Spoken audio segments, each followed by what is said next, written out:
ಇವತ್ತು ಮೋದಿ ಅವರು ಚುನಾವಣಾ ಪ್ರಚಾರಕ್ಕೆ ಬರ್ತಾ ಇದ್ದಾರೆ. ನಮ್ಮ ಜೊತೆ ಮಾತಾಡಲಿಕ್ಕೆ ಶಿವಮೊಗ್ಗ ಲೋಕಸಭಾ ಸಂಸದ ಮತ್ತು ಶಿವಮೊಗ್ಗ ಲೋಕಸಭಾ ಕ್ಷೇತ್ರ ಅಭ್ಯರ್ಥಿ BY ರಾಘವೇಂದ್ರ ಸರ್, ಕೊನೆಯ ಕ್ಷಣದ ಸಿದ್ಧತೆಗಳು ಯಾವ ರೀತಿ ಆಗ್ತದೆ, ಏನೆಲ್ಲ ನಿರೀಕ್ಷೆ ಇದೆ ಅಂತ ಮೋದಿಯವರಿಂದ? ಕೇವಲ 2 ಗಂಟೆ ಮಾತ್ರ ಉಳಿದಿದೆ. ಗೌರವಾನ್ವಿತ ಪ್ರಧಾನಮಂತ್ರಿಗಳು ಶಿವಮೊಗ್ಗಕ್ಕೆ ಅವರ ಆಗಮನದ ಒಂದು ಸಮಯವನ್ನು ನಾವೆಲ್ಲರೂ ಕೂಡ ತುದಿಗಾಲಲ್ಲಿ ಕಾಯ್ತಾ ಇದ್ದೀವಿ.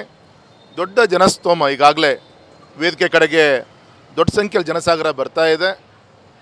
ನಭೂತೋ ನ ಭವಿಷ್ಯತಿ ಅನ್ನೋ ರೀತಿಯಲ್ಲಿ ಹಿಂದೆ ಮಾಡಿದಂಥ ಎಲ್ಲ ಕಾರ್ಯಕ್ರಮಗಳಿಗಿಂತ ಈ ಬಾರಿ ಇನ್ನೂ ವಿಶೇಷವಾಗಿ ತುಂಬ ದೊಡ್ಡ ಸಂಖ್ಯೆಯಲ್ಲಿ ಸಾರ್ವಜನಿಕ ಬಂಧುಗಳು ಸಹಕಾರವನ್ನು ಕೊಡ್ತಾ ಇದ್ದಾರೆ.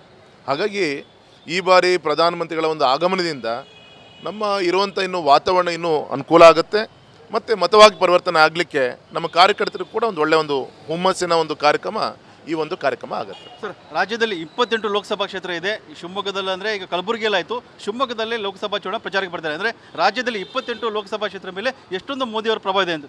ಗೌರವಾನ್ವಿತ ಪ್ರಧಾನಮಂತ್ರಿಗಳು ಸ್ವತಃ ಅವರೇ ಅಭ್ಯರ್ಥಿಯಾಗಿ ಸುದರ್ಶನ್ ಹ್ಯಾಂಡಿಕ್ರಾಫ್ಟ್ ಬಿಸ್ನೆಸ್ನಿಂದ ವರ್ಷಕ್ಕೆ 6 ಲಕ್ಷ ಗಳಿಸ್ತಿದ್ದಾರೆ. ನೀವು ಕೂಡ ಅವರಿಂದ ಕಲಿಬೇಕಾ? ಅವ್ರ ಜೊತೆ ವಿಡಿಯೋ ಕಾಲ್ನಲ್ಲಿ ಮಾತಾಡಬೇಕಾ? ಈಗಲೇ ಫ್ರೀಡಮ್ ಆ್ಯಪ್ ಡೌನ್ಲೋಡ್ ಮಾಡಿ.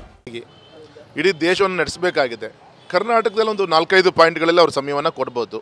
ಒಂದು ಕ್ಲಸ್ಟರ್ ಆಗಿ ಶಿವಮೊಗ್ಗ ಕೇಂದ್ರವಾಗಿ ಇಟ್ಕೊಂಡು ಅಕ್ಕಪಕ್ಕದ ಕ್ಷೇತ್ರವನ್ನು ಅಲ್ಲಿ ಪರಿಗಣಿಸಿ ತೆಗೆದುಕೊಂಡುವಂಥ ಒಂದು ಕಾರ್ಯ ಇದ್ರ ಮುಖಾಂತರ ಆಗ್ತಾ ಇದೆ. ಹಾಗಾಗಿ ಇವತ್ತು ಶಿವಮೊಗ್ಗ ಭೇಟಿ ಕೊಟ್ಟರು ಕೂಡ ಇದರ ಪ್ರಭಾವ ನಮ್ಮ ಮಧ್ಯ ಕರ್ನಾಟಕದ 4-5 ಲೋಕಸಭಾ ಕ್ಷೇತ್ರದ ಮೇಲೆ ಇದರದೇ ಆದಂಥ ಪರಿಣಾಮ ಬೀರುತ್ತೆ. ಹಾಗಾಗಿ ಸಹಜ ಒಬ್ಬ ಪ್ರಧಾನಮಂತ್ರಿಗಳು ಎಲ್ಲ ಜಿಲ್ಲೆ ಬರಲಿಕ್ಕಾಗಲ್ಲ, ಇಡೀ ದೇಶ ಸುತ್ತಬೇಕಾಗಿದೆ.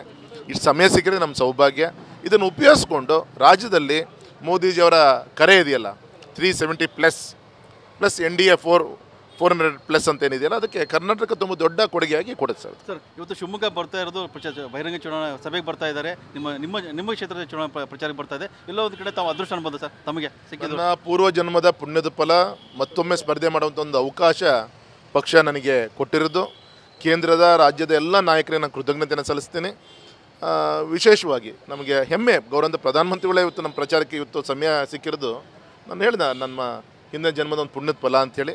ಒಳ್ಳೆಯದಾಗ ಸರ್ ಇದು. ಪ್ರಮುಖವಾಗಿ ಯಾರೆಲ್ಲ ನಾಯಕರು ಕಾರ್ಯಕ್ರಮದ ಮೋದಿಯವ್ರ ಜೊತೆ ವೇದಿಕೆ ಹಂಚಿಕೊಳ್ತಾರೆ? ಒಂದು ರಾಧಾಮೋಹನ್ ಅವರು ಈಗ ಆಲ್ರೆಡಿ ಬಂದಾಗಿದೆ. ನಮ್ಮ ನಾರಾಯಣ ಸ್ವಾಮಿ ಅವರು ಬರ್ತಾ ಇದ್ದಾರೆ. ಗೌರವಾನ್ವಿತ CT ರವಿ ಅವರು ಬರ್ತಾ ಇದ್ದಾರೆ. ನಮ್ಮ ಸುನೀಲ್ ಅವರು ಬರ್ತಾ ಇದ್ದಾರೆ. ಕೋಟಾ ಶ್ರೀನಿವಾಸ ಪೂಜಾರಿ ಅವರು, ವಿಶೇಷವಾಗಿ ನಮ್ಮ ರಾಜ್ಯ ನಾಯಕರಂಥ ಯಡಿಯೂರಪ್ಪನವರು, ರಾಜ್ಯಾಧ್ಯಕ್ಷರು, ನಮ್ಮ ಜಿಲ್ಲೆಯ ಎಲ್ಲ ನಾಯಕರುಗಳು ಎಲ್ಲರೂ ಕೂಡ ಪಾಲ್ಗೊಳ್ತಾರೆ. ಸರ್, ಮೋದಿಯವರು ನೇರವಾಗಿ ಏರ್ಪೋರ್ಟಿಗೆ ಬರ್ತಾರೆ. ಏರ್ಪೋರ್ಟ್ ಬಂದ ನಂತರ ಏನೆಲ್ಲ ಒಳಗಡೆ ಕಾರ್ಯಕ್ರಮದ ರೂಪುರೇಷೆ ಇದೆ ಅಂತ ಸರ್? ಅಂದರೆ ಸಹಜವಾಗಿ ಕೂಡ ಮತದಾರ ಸೆಳೆಯುವಂಥ ಏನಾದರೂ ಇದೆಯಾ ಅಂತ? ಇನ್ನೊಂದು ಅರ್ಧ ಗಂಟೆ ಒಳಗೆ ಎಲ್ಲದೂ ಕೂಡ ಕ್ಲಾರಿಟಿ ಸಿಗುತ್ತೆ. ವಿಶೇಷವಾಗಿ ಸಾರ್ವಜನಿಕರ ಮಧ್ಯದಲ್ಲಿ ಬರಬೇಕು ಅನ್ನೋದು ಕೂಡ ಚರ್ಚೆ ಆಗ್ತಾ ಇದೆ. ಸೊ ಅದಿನ್ನೂ ಕೂಡ ಫೈನಲ್ ಇನ್ನೂ ಕ್ಲಾರಿಟಿ ಇನ್ನೂ ಕೂಡ ಬಂದಿಲ್ಲ. ಅದು ಸಹಜವಾಗಿ ಅವರು ಬರೋದ್ರೊಳಗೆ ನಮ್ಮ ವೇದಿಕೆಯಲ್ಲಿರುವಂಥ ಎಲ್ಲ ನಾಯಕರುಗಳು ತಮ್ಮ ಮಾತನ್ನು ಮುಗಿಸಿರ್ತಾರೆ. ಗೌರವಾನ್ವಿತ ಪ್ರಧಾನಮಂತ್ರಿಗಳು ಬಂದ ಮೇಲೆ ಸ್ವಾಗತ, ಅವರು ಸನ್ಮಾನಿಸಿದ ಯಡಿಯೂರಪ್ಪನವರು ಮತ್ತು ಸನ್ಮಾನಿಸಿದ ಪ್ರಧಾನಮಂತ್ರಿಗಳು ಜನರನ್ನು ಉದ್ದೇಶ ಮಾತಾಡ್ತಾರೆ. ಸುಮಾರು 1-1.5 ಗಂಟೆ ಸಮಯವನ್ನು ನಮಗೆ ಕೊಡುವಂಥ ಪ್ರಯತ್ನವನ್ನು ಮಾಡಿದ್ದಾರೆ ಸರ್. ಇದು ಸಂಸದ ಮತ್ತು ಲೋಕಸಭಾ ಕ್ಷೇತ್ರದ ಅಭ್ಯರ್ಥಿ ರಾಘವೇಂದ್ರ ಮತ್ತು ಇನ್ನೊಂದು ಕೆಲವೇ ಗಂಟೆಗಳಲ್ಲಿ ಮೋದಿ ಬರಲಿದ್ದಾರೆ. ಅದು ಕೂಡ ಒಂದಿಷ್ಟು ಯೋಜನೆ ಮಾಡ್ಕೊಳ್ತಾ ಇದ್ದೇವೆ. ಮೋದಿಯವರು ಜನರ ಮಧ್ಯದಲ್ಲೇ ಬಂದು ಜನರಿಗೆಲ್ಲ ಶುಭಾಶಯ ಕೋರ್ಕೊಂಡು ನಂತರ ವೇದಿಕೆ ಏನು ಕಾರ್ಯಕ್ರಮ ಭಾಗವಹಿಸುವಂಥ ಒಂದಿಷ್ಟು ಯೋಜನೆ ಕೂಡ ಇದೆ. ಅದು ಕೂಡ ಅಂತಿಮ ಹಂತದಲ್ಲಿ ಮಾತ್ರ ಕೂಡ BY ರಾಘವೇಂದ್ರ ಹೇಳ್ತಿದ್ದಾರೆ. ಕ್ಯಾಮರಾಮನ್ ಶಶಿಕುಮಾರ್ ಜೊತೆ ಬಸವರಾಜ್ ಗಣ್ವಿ, TV9 ಶಿವಮೊಗ್ಗ.